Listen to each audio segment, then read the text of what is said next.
George Orwell ಅನ್ನುವಂಥ ಕಾದಂಬರಿಕಾರ 1945 animal form ಅನ್ನೋ ಕಾದಂಬರಿ ಬರೆದ. ಅದು ಮೂಲತಃ ರಷ್ಯನ್ ಕ್ರಾಂತಿಯನ್ನು ಲೇವಡಿ ಮಾಡಿ ಬರೆದಂಥ ಕಾದಂಬರಿ. ಒಂದು ಕ್ರಾಂತಿ ಮಾಡೋಕ್ಕೆ ಹೊರಟಾಗ ನಾಯಕರಲ್ಲಿ ಕಾಣಬಹುದಾದಂಥ ನೀಚತನ, ಸಣ್ಣತನ, ಕ್ರೌರ್ಯ, ಭ್ರಷ್ಟಾಚಾರ, ದುರಾಸೆ, ಅಹಂಕಾರ ಎಲ್ಲವನ್ನು ಕಣ್ಣಿಗೆ ಕಟ್ಟುವಂಥ ಬರೆದದ್ದು ಈ ಕಾದಂಬರಿ ಶ್ರೇಷ್ಠತೆ. ಬಹಳ ಪ್ರಸಿದ್ಧವಾದಂಥ ಕಾದಂಬರಿ ಇದು.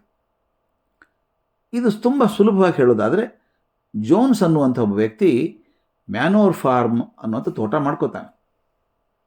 ಅಲ್ಲಿ ಎಲ್ಲ ಥರದ ಪ್ರಾಣಿ ಇರ್ತವೆ. ಅವುಗಳಲ್ಲಿ ಮುಖ್ಯವಾದದ್ದು ಬಹುಸಂಖ್ಯೆಯಲ್ಲಿರುವಂಥ ಹಂದಿಗಳು.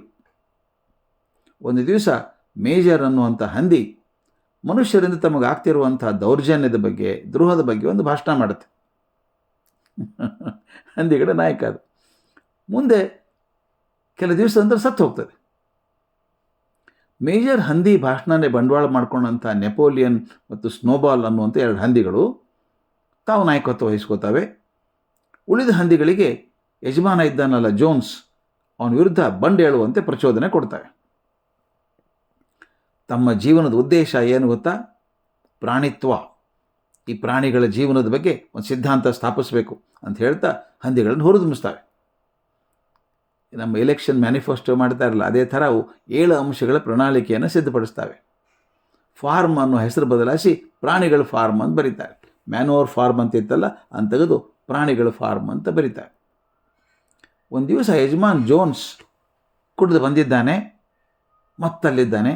ಹಂದಿಗಳಿಗೆ ಆಹಾರ ಹಾಕೋದನ್ನು ಮರೆತು ಬಿಡ್ತಾನೆ, ಮಲಗಿಬಿಡ್ತಾನೆ. ಇದೇ ಸರಿಯಾದ ಅವಕಾಶ ಅಂತ ಹಂದಿಗಳೆಲ್ಲ ಬಂಡು ಹೇಳ್ತವೆ. ಫಾರ್ಮಲ್ಲಿದ್ದಂಥ ಮನುಷ್ಯರನ್ನೆಲ್ಲ ಅಟ್ಟಿಸಿ ಹೊರಗೆ ಹಾಕ್ತವೆ. ಅವನು ಮತ್ತಷ್ಟು ಮಂದಿನ ಕರ್ಕೊಂಬರಬೇಕು ಅಂತ ಪ್ರಯತ್ನ ಮಾಡಿದಾಗ ರಣಕೋಲಾಹಲ ನಡೆಸಿ ಮನುಷ್ಯರನ್ನು ಹೊರಗೆ ತಳ್ಳಿ ತಮ್ಮದೇ ಹಂದಿ ರಾಜ್ಯ ಅನ್ನೋ ಪ್ರತಿಷ್ಠಾಪನೆ ಮಾಡ್ತಾರೆ. ಈಗ ಪ್ರಾಣಿ ಫಾರ್ಮ್ ಇದೆಯಲ್ಲ, ಅದರೊಳಗೆಲ್ಲ ಹಂದಿಗಳೇ ರಾಜರು, ಚಕ್ರವರ್ತಿಗಳು. ನೋಡಿ, ರಾಜ್ಯ ಪ್ರತಿಷ್ಠಾಪನೆ ಏನಾಯಿತು. ರಾಜ್ಯ ನಿಭಾಯಿಸೋಕೆ ನಾಯಕರು ಬೇಕಲ್ವಾ? ಅಧಿಕಾರದ ವಾಸನೆ ಇದ್ದಲ್ಲೆಲ್ಲ ತಾವೇ ಹುಟ್ಕೊಳ್ತಾರೆ ನಾಯಕರು. ಮನುಷ್ಯರ ದ್ವೇಷದಿಂದ ಹುಟ್ಕೊಂಡಂಥ ಈ ಪ್ರಾಣಿತ್ವ ಕ್ರಾಂತಿಕಾರಿ ನಾಯಕರಿದ್ದಾರಲ್ಲ, ತಮ್ಮ ಹಿಂದಿದ್ದ ಯಜಮಾನ ಮನೆ ಇತ್ತಲ್ಲಿ ಇರಬೇಕಲ್ಲ, ನಾಯಕರು ಇರಬೇಕಲ್ಲ, ಮತ್ತೆ ಜಾಗ ಬೇಕಲ್ಲ ಇರೋದಕ್ಕೆ. ಅವರಿಗೆ ಜೋನ್ಸ್ ಇದ್ದ ಮನೆಯೇ ಸೇರ್ಕೋತಾರೆ.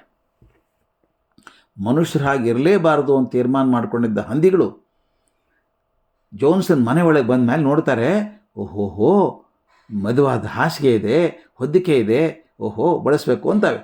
ಹೊತ್ಕೊಂಡು ಮಲ್ಕೋತವೆ. ಮದ್ಯ ಇಟ್ಟಿರ್ತಾನೆ ನಾವು ಕುಡಿಯೋದಕ್ಕೆ, ಚೆನ್ನಾಗಿ ಕುಡಿದು ಅಮಲೆ ಇರ್ತವೆ. ಮೊದಲೇ ಅಧಿಕಾರದ ಅಮಲು ಬಂದಿದೆ ಅವಕ್ಕೆ, ತಾವು ನಾಯಕರಾಗಿದ್ವಿ ಹಂದಿದು ಅಂತ ಮದ್ಯದ ಬೇರೆ ಸೇರ್ಕೊಳ್ತು. ಅಧಿಕಾರ ಬಂತೇನೋ ಸರಿಯಪ್ಪ, ನಡೆಸೋ ಚಾಣಾಕ್ಷತನ ಬೇಕಲ್ಲ ಹಂದಿಗಳಿಗೆ. ಅವತ್ತಿಗೆ ಚಳಿಗಾಲ ಬರುತ್ತೆ, ವಿದ್ಯುತ್ ಶಕ್ತಿಗೋಸ್ಕರ ಗಾಳಿ ಯಂತ್ರ ಬೇಕು. ಗಾಳಿ ಯಂತ್ರ ನಡೆದಾಗ ವಿದ್ಯುತ್ ಶಕ್ತಿ ಬರುತ್ತೆ, ಅದರಿಂದ ಬೆಚ್ಚಗಾಗುತ್ತೆ. ಅದಕ್ಕೆ ಮಂತ್ರ ಬೇಕು.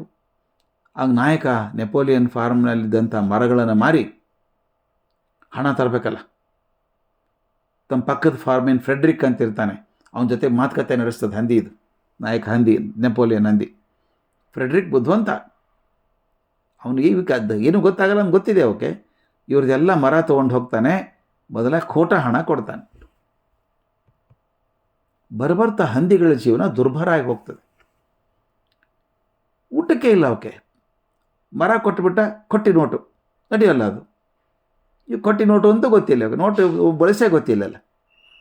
ಅವಾಗ ಉಳುಕಿ ಹಂದಿಗಳಿಗೆ ಅನ್ನಿಸ್ತು, ನಮ್ಮ ಹಂದಿ ನಾಯಕರಿಗಿಂತ ಜೋನ್ಸೇ ಚೆನ್ನಾಗಿದ್ದ, ಊಟಕ್ಕಾರು ಹಾಕ್ತಿದ್ದ ಅವನು.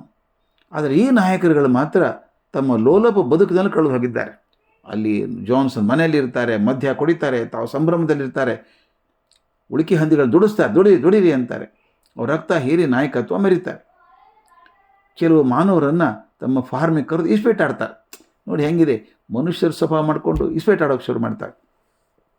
ಆಮೇಲೆ ಜೋನ್ಸ್ ಹೆಂಗೆ ಮಾಡ್ತಿದ್ದ, ಅವನು ಹಂಗೆ ಮಾಡೋಕ್ಕೆ ಹೋಗ್ತವೆ. ಕೆಲವು ಮಾನವರನ್ನು ಕರ್ಕೊಳ್ಳೋದಲ್ಲೇ ತಮ್ಮ ನೈಜತೆಯನ್ನು ಮರೆ ಮಾಡಿ ಅವ್ರು ಹಾಗೆ 2 ಕಾಲ ಮೇಲೆ ನಡೆಯೋಕ್ಕೆ ಶುರು ಮಾಡ್ತಾರೆ. ನಾಯಕರುಗಳು ಮತ್ತೇರಿ ಮನುಷ್ಯರ ಜೊತೆಗೆ ಇಸ್ಪೀಟ್ ಆಡುವಾಗ ನೊಂದು ಬೆಂದು ನಲಗಿ ಹೋದಂಥ ಉಳಿದ ಹಂದಿಗಳು ಕಿಟಕಿಯಿಂದ ನೋಡ್ತವೆ ಮನೆಯೊಳಗೆ ಏನು ನಡೆದಿದೆ ಅಂತ. ಒಳಗಿನ ದೃಶ್ಯ ನೋಡಿದಾಗ ಗಾಬರಿಯಾಗಿ ಹೋಗ್ತದೆ. ಯಾಕಂದರೆ ಅಲ್ಲಿ ಮನುಷ್ಯರು ಹಂದಿಗಳಿಬ್ಬರು ಕೂತಿದ್ದಾರಲ್ಲ ಇಸ್ಪೇಟ್ ಆಡ್ತಾ. ಅವ್ರು ಬರೀತಾ ಇಷ್ಟು ಚಂದ ಬರೆದಿದ್ದಾನೆ ಅವನು, ಆರ್ವೆಲ್ ನೋಡುವಾಗ ಹಂದಿಗಳಿಗೆ ಯಾರು ಹಂದಿಗಳು ಯಾರು ಮನುಷ್ಯರು ಗೊತ್ತಾಗದೆ ಹೋಯ್ತಂತೆ. ಇದೊಂದು ಅದ್ಭುತವಾದಂಥ ವಿಡಂಬನೆ ಇದು. ಇದು 65-75 ವರ್ಷದ ಹಿಂದೆ ಬರೆದಂಥ ಕಾದಂಬರಿ.